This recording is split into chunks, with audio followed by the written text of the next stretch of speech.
이야기. 이것은 첫 구절에 보니까 1절에 하늘나라는 이렇게 비유할 수 있다 라고 대놓고 주님께서 대놓고 하나님 나라에 관한 이야기를 하신 거예요. 그런데 이게 중세부터 해가지고 굉장히 여러 비유의 말씀들을 가지고 신학자들이나 교부들이나 이런 사람들이 논란을 벌이는 가운데 특히 이 본문에 대해서는 굉장히 논란이 많이 있었던 겁니다. 우리가 하나님 나라 비유에 대한 성경 구절들이 많이 있어요. 주님이 말씀하신 거. 여러분들 기억나시는 대로 한번 얘기해 보시겠어요? 하나님 나라는 이와 같다 하시면서 하셨던 말씀. 네? 네? 혼인잔치 비유 있고 또 겨자씨 비유 있습니다. 뭐 딱 이렇게 한마디씩 하면은 그게 어떤 내용인지 다 여러분들 다 기억나시죠? 막 펼쳐지시죠? 뭐 설명은 안 합니다. 예. 혼인잔치, 겨자씨 비유, 또 밭에 숨겨진 보물, 진주 이야기, 예 그렇습니다. 또 씨 뿌리는 씨 뿌리는 자가 나가서 씨 뿌렸더니 돌짝밭 위에 옥토에 막 이런 얘기들, 가시덤불에 막 그렇죠. 또 없나요? 뭐 누룩에 관한 비유라든지 뭐 이게 여러 가지가 있잖아요. 예. 그런 비유들은 이렇게 보면 하나님 나라가 이런 곳이구나라고 하는 뭐 그런 정도의 거예요. 그래서 즉 뭐 아까 말씀하셨던 것처럼 밭에 묻힌 보물, 이거는 사람이 밭에 보물이 묻혔다는 걸 발견하면 모든 걸 다 가지고서 그 밭을 산다라든지, 겨자씨 비유, 뭐 겨자씨처럼 작은 씨앗에서 아주 풍성한 하나님 나라가 펼쳐진다라든지 이런 얘기들이잖아요. 그러니까 하나님 나라라고 하는 것이 얼마나 풍성하고 아름답고 우리가 예상치 못하는 그런 큰 뜻을 갖고 있는가, 뭐 이런 것들을 이제 잔치로 비유하기도 하고 그렇습니다. 근데 오늘은 아주 구체적인 포도원 주인으로 은유, 비유가 되어진 주님의 처사 또는 하나님의 모습이 영 못마땅해요. 이런 모습의 하나님이 다스리는 나라라면 이건 좀 뭔가 찜찜한데, 이런 구석들이 많이 때문에 그것은 형평성에 관한 문제입니다. 공의로우신 하나님이라고 할 때 우리는 그 공의로우시다라고 하는 공평하고 정의로우시다 이런 뜻이잖아요. 하나님은 공평하신 분이어야 합니다. 주님은 공평하신 주님이다. 그렇게 우리들은 생각하고 있어요. 근데 오늘 보여지는 포도원 주인으로 분장한 예수님의 모습, 주님의 모습은 절대 공평하지 않다. 이런 것이 우리 인류사에서, 이 신학계에서 계속 많은 논란들을 가져왔던 이유라고 할 수 있습니다. 이야기로 한번 들어가 보죠. 포도원 주인이 이 일꾼을 찾아서 이른 아침에 나아갔습니다. 사람들이 모여있는 곳에 가서 일꾼을 찾으러 나갔어요. 지금부터 여러분들 상상하셔야 됩니다. 우리가 살아가는 이 시대 속에 인력시장이라고 보통 우리가 얘기하죠. 그려보면 됩니다. 지금 이 추운 겨울에도 일거리가 점점 더 없어지잖아요. 하루 일당을 벌기 위해서 나가는 분들은 겨울철 되면 점점 더 일이 없어집니다. 그러니까 그런 분들이 335 어디 가리봉동 또는 어디 저쪽에 그 안산, 뭐 서울이면은 어디 영등포 저쪽 어느 쪽, 이런 골목마다 사람들이 두런두런 약속된 장소에 사람들이 모여있는 곳에 어두컴컴한, 아주 이른 아침이기 때문에 전혀 빛이라고 찾아볼 수 없는 어두컴컴한 곳에 사람들이 몰려들기 시작합니다. 지금 같은 겨울뿐만 아니라 사실은 봄, 가을로도 이른 아침이기 때문에 꽤 쌀쌀합니다. 드럼통 하나가 어디선가 있고 거기에 나무 장작들을 이렇게 떼서 이것저것 넣으면서 불을 피우지요. 거기에 둘레둘레 서너 명씩 계속 모여서 그 불빛에 의존해서 온기를 느끼고, 그리고 그들이 여기에 와 있다라고 하는 것을 누군가에게 알려주고 있어요. 그렇게 사람들이 모여서 오늘은 어떤 일이 생겨질까 이렇게 생각하고 있는 가운데 포도원 주인이 나타났다는 거예요. 어떻게? 봉고차 타고 쫙. 되게 봉고차 타고 나타나지 않습니까? 봉고차 타고 탁 해서 드르륵 문을 엽니다. 그리고 나와서 당신 손가락으로 지적하겠죠. 그래서 봉고차 한 차에 가득 탈 만큼 사람들을 태우고 봉고차는 떠납니다. 지금 오늘 이런 상황에서부터 여러분들이 오늘의 말씀을 들어야 합니다.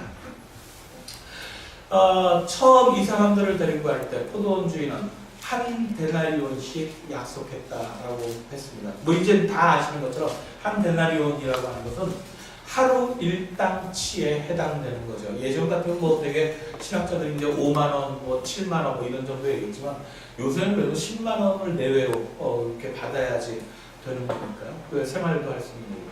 하루치 일당이 어쨌든 10만 원에서 15만 원 뭐 이렇게 될 수 있으면 되고 아니면 그 미칠 수도 있습니다. 그 정도의 일당의 주인과 일꾼들이 합의한 그날의 상입니다.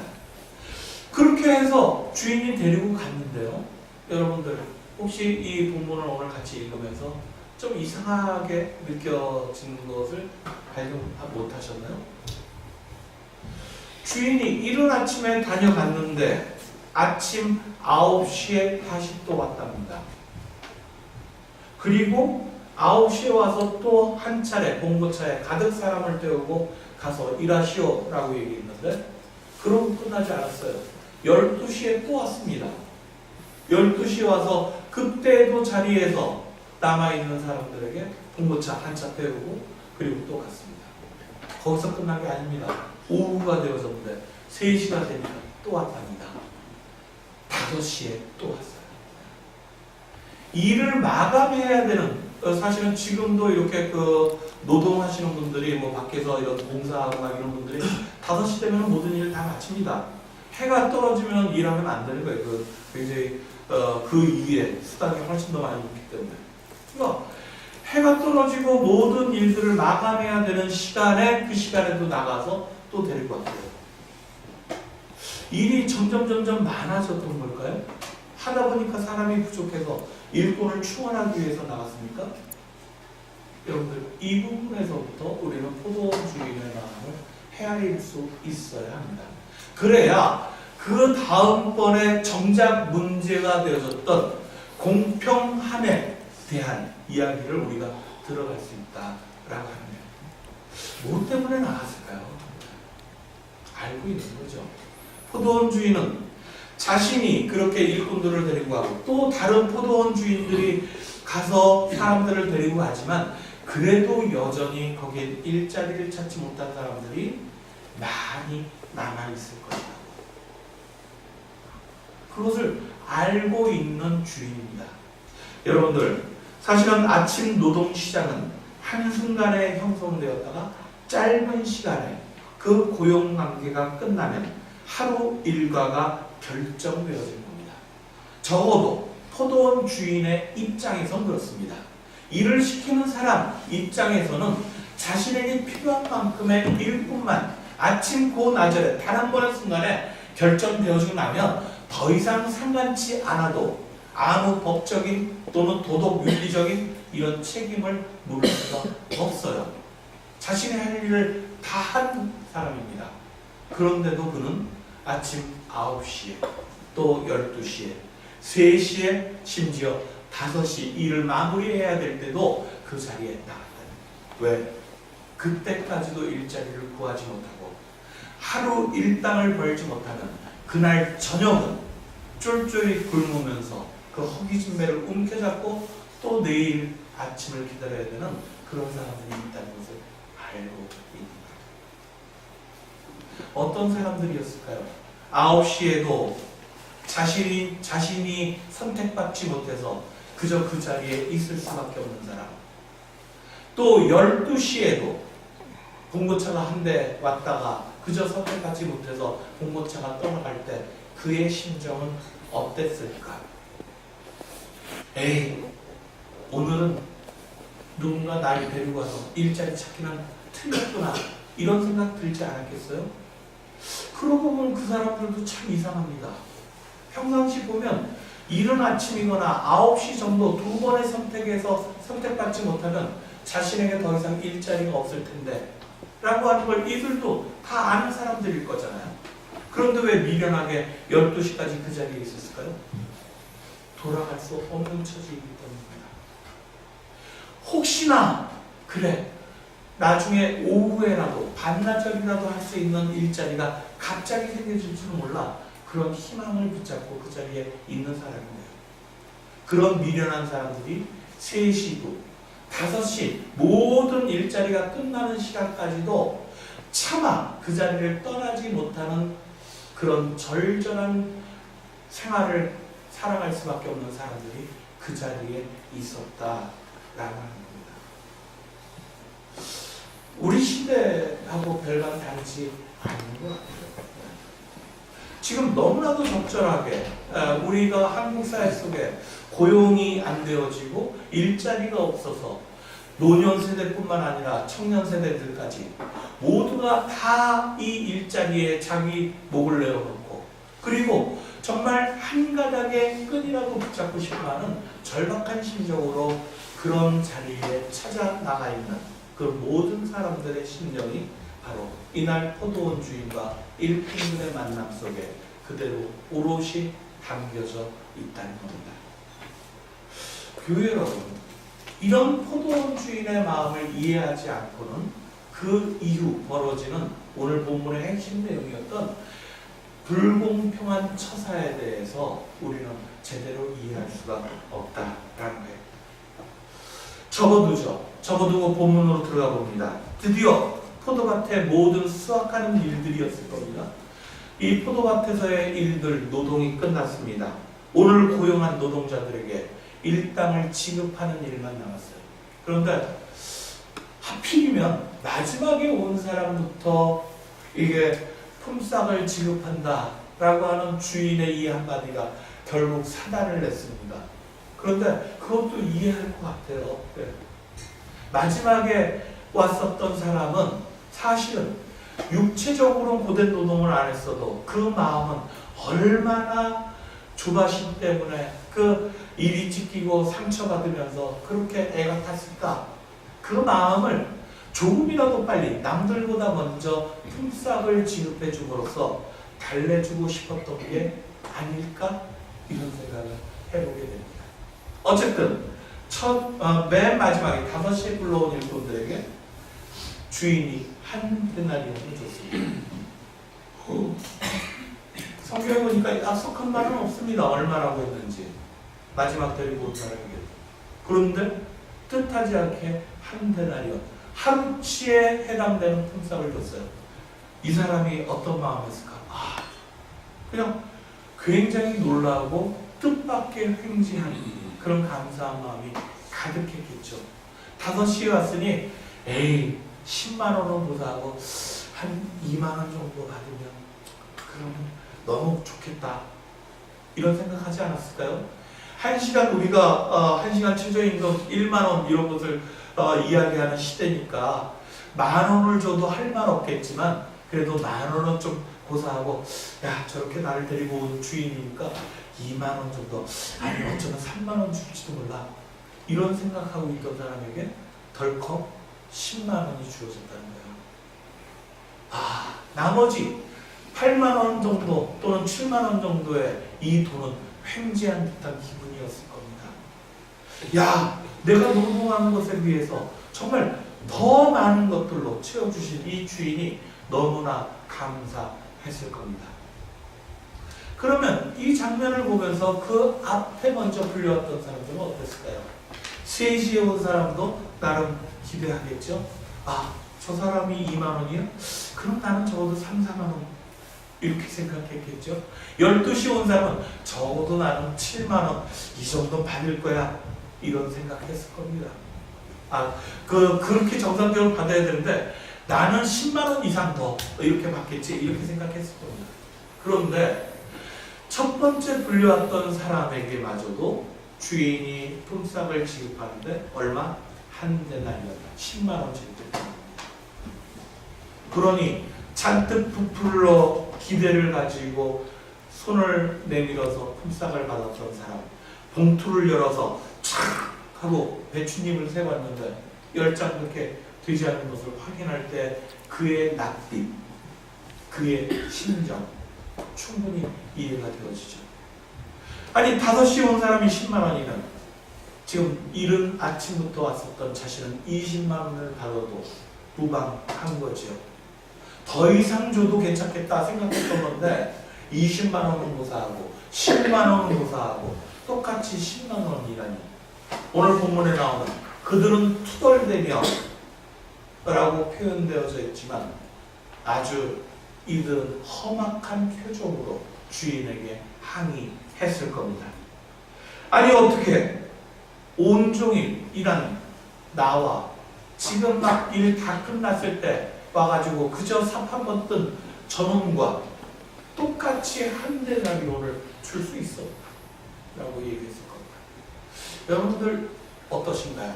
여러분들 생각에 이들의 항의는 정당하다고 보여지지 않나요? 그것이 공평한 거잖아요. 무노동 무임금 이런 것을 우리도 매번 외치는 진보 세력 뭐 이런 사람들에게도 당연히 노동한 만큼 노동의 대가를 받아가는 것, 그것은 합리적이고 우리 사회가 암묵적으로 약속한 법으로도 정해져 있는 그런 공평함이 여기에 담겨져 있는 거잖아요.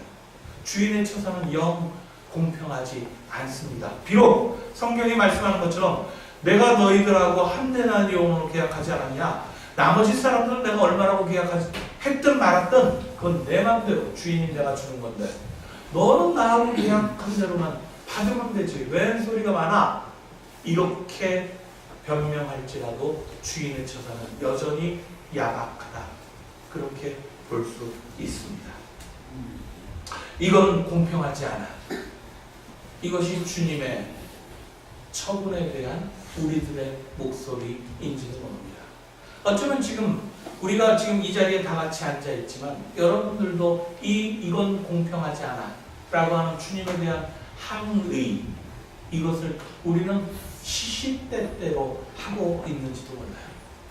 내가 신앙생활을 이렇게 열심히 했는데, 내가 이렇게 헌신했는데, 내가 세상 속에서 정말 주님의 말씀대로 살아가려고 얼마나 정직하게 올바르게 그리고 남들을 위해서 선행을 베푸며 살았는데 고작 주님께서 나에게 은혜를 베푸신다고 하는 것이 이거밖에 안 되는가 라고 주님에게 따져 묻고 있는지 모릅니다. 주님은 아주 간단명료하게 나의 것을 내 마음대로 주었다. 그러니 나의 이 후한 처사가 불만이란 말이냐, 이렇게 간단명료하게 얘기하고 있습니다. 하나님 나라 비유다 라고 하는 오늘 본문의 말씀을 그래서 하나님 나라와 같이 연결시켜 생각해 보는 것이 이 지점에서 필요합니다.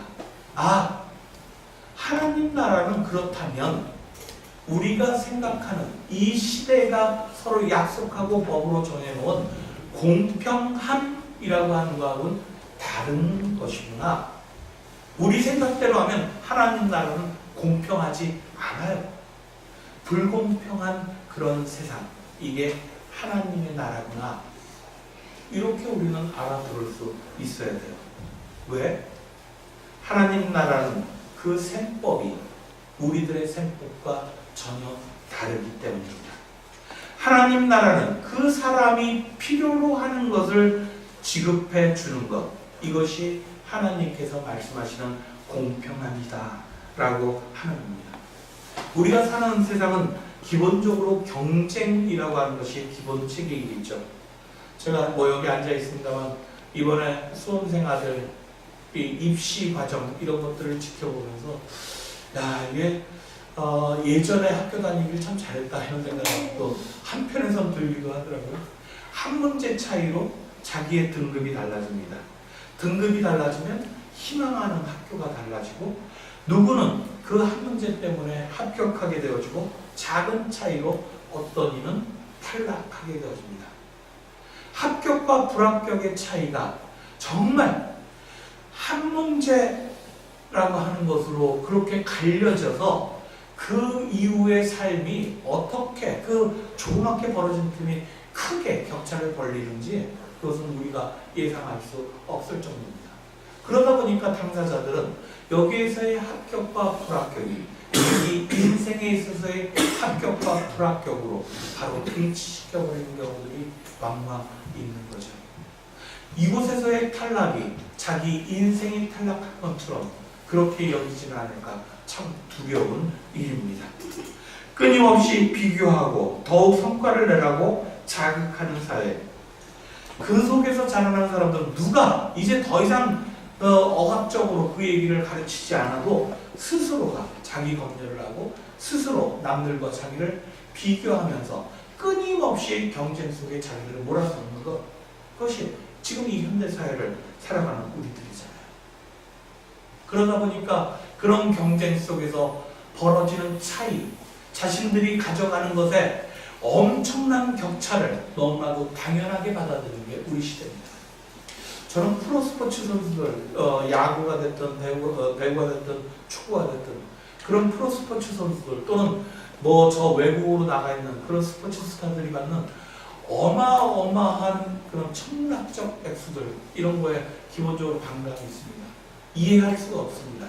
도대체 그것을 당연스럽다라고 여기는 우리 사회에 대해서 말도 안 되는 그런 일들에 왜 가만히 있는지 참 이건 알 수 없는 일입니다.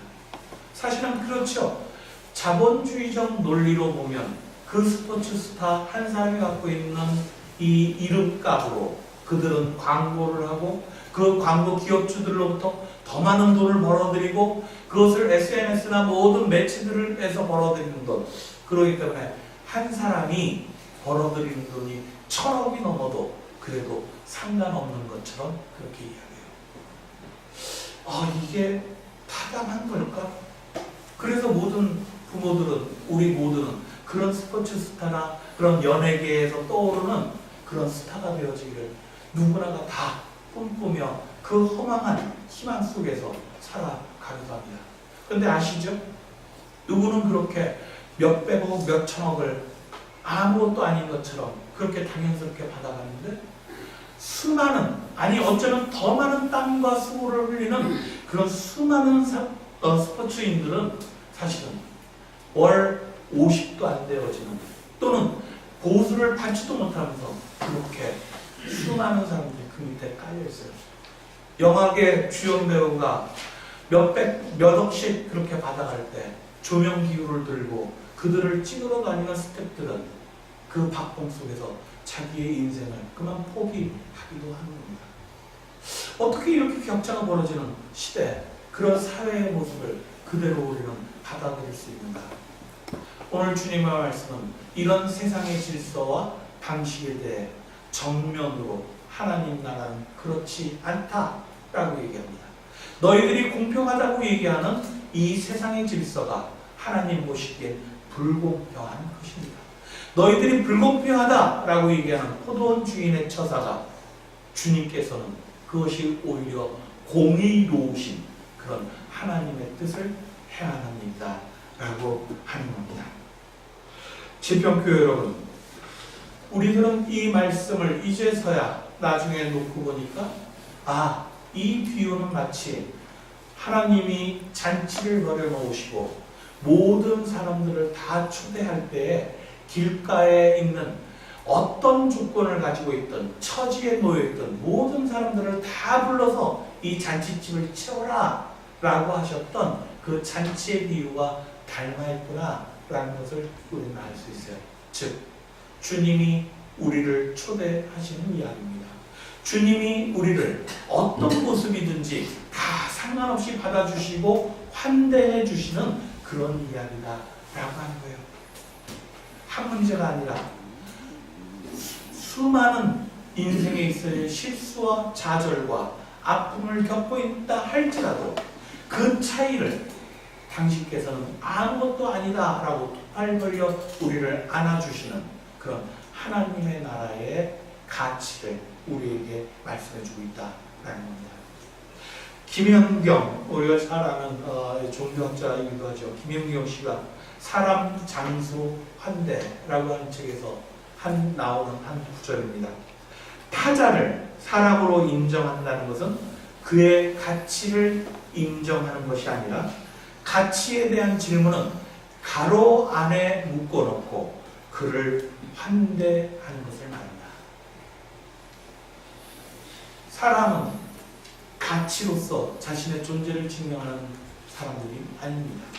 사람은 생명이 있기에 그 생명의 그 가치만으로 온전히 환대받고 누구에게나 축복받는 그런 존재가 될 필요가 있는 것이죠. 오늘 필요에 따라 하나님 나라 셈법에 따라 그래서 펼쳐지는 하나님 나라의 공정함, 그리고 이 세상 가운데 우리들의 셈법으로 만들어진 공정함, 이 가운데 속에 지평교회 여러분, 우리는 부름을 받았습니다.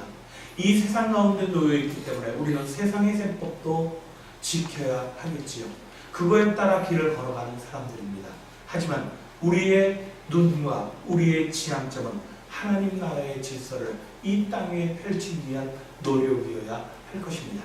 오늘 이 말씀을 듣고 우리가 공평함이 갖고 있는 이 두 얼굴 가운데 하나님 나라의 그 공평함이 이 땅이 더욱더 확산되어질 수 있도록 함께 힘을 내는 우리 모든 지평교회들이 바라는 것 말씀 나눴습니다. 함께 말씀 기억하시며 우리 기도하겠습니다.